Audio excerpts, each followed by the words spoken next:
Welcome back. Domestic workers are some of the most vulnerable members of our society, usually with little prospect of gaining more skilled work. Tonight we're asking how we should value their labour. This month the Department of Labour is holding hearings into the new minimum wages for domestic workers. The new wages will be set by the end of the year. The minimum wages for domestic workers currently R1,618 per month in mainly rural areas, about 1,877 per month in mainly urban areas.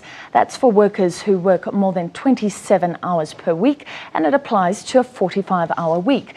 The domestic worker sector includes domestic workers, people who look after children, the old or the infirm, drivers and gardeners. Well, let's start by looking at the life of one domestic worker and see how far her salary takes her. Salome Molefe has been working as a domestic worker for the past 30 years.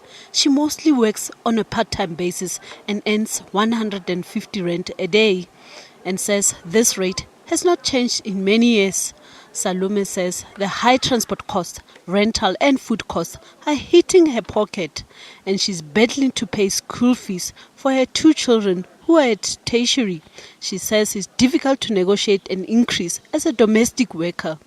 I think we will remain poor as the domestic worker because of the salary.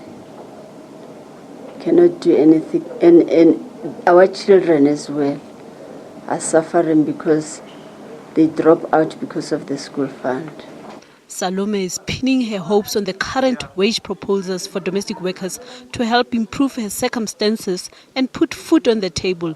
Naledi Molefe, SABC News, Johannesburg.